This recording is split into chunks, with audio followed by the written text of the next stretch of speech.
Good evening student. आज 18 जुलाई supreme court की जो सेकेंड हियरिंग होनी थी उसका क्या रिज़ल्ट रहा। अभी उन्होंने आगे थर्ड हियरिंग की डेट दे दी है जो कि 22 जुलाई मंडे को होगी। तभी हमें पता चल पाएगा कि रीनीट होगा या नहीं होगा और आप लोगों को नीट 2025 की तैयारी करनी है। सो लंच से पहले, और ये दो पार्ट में डिवाइडेड थी, लंच से पहले और लंच के बाद। सो लंच से पहले सुप्रीम कोर्ट के लॉयर्स ने एनटीए से पूछा था कि जब करेक्शन विंडो ओपन हुई थी तब कितने स्टूडेंट्स ने अपना सेंटर चेंज कराया था और कितने स्टूडेंट्स ने रजिस्ट्रेशन उस टाइम पर कराया था जब सेकेंड टाइम पर विंडो ओपन हुई थी, पहले नहीं कराया था। और उनमें से कितने बच्चे टॉप 1,08,000 की लिस्ट में आ रहे हैं। सो एनटीए ने बताया जितने भी बच्चों ने उस सेकेंड टाइम जब ओपन हुई है विंडो उसमें रजिस्ट्रेशन कराया था, उनमें से 44 स्टूडेंट्स ऐसे हैं जो टॉप 1,08,000 की लिस्ट में आ रहे हैं। ठीक है, सो उसमें से देखिए 44 स्टूडेंट्स उसमें से आ रहे हैं। उसके बाद 2 सिटीज़ का मैटर डिस्कस हुआ।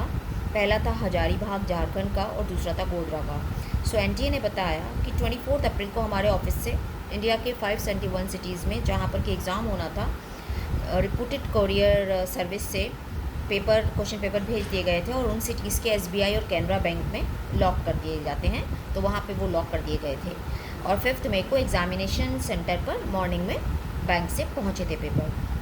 पर हजारीबाग में जैसे ही क्वेश्चन पेपर पहुँचे, ऐसा माना जा रहा है कि हजारीबाग में जैसे ही क्वेश्चन पेपर पहुँचे वहाँ ई रिक्शा से उसको कहीं और ले जाया गया और वहीं पर ही पेपर को लीक कराया गया और बच्चों को वो पेपर बेचा गया।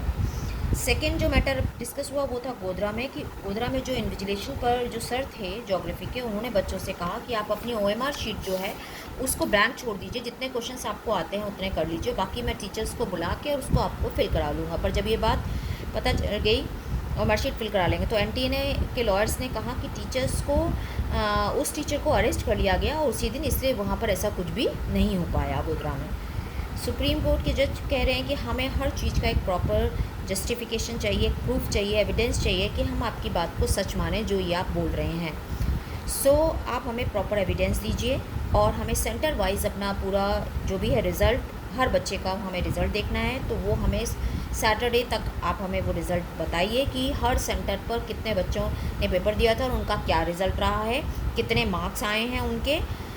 बच्चों का नाम नहीं बताना है, बट आपको सेंटर वाइज वहाँ पे रिज़ल्ट हमें बताना है कि हर सेंटर पे कितने बच्चे थे और उनका क्या रिज़ल्ट रहा है।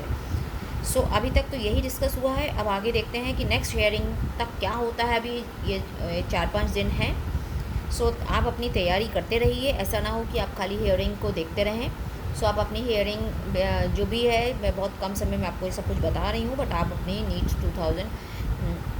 2025 की तैयारी भी करते रहिए साथ के साथ, कि अगर री नीट होता है तो बहुत अच्छा है और नहीं होता है तो आप नीट 2025 की तैयारी करते रहें ताकि आपका टाइम वेस्ट ना हो।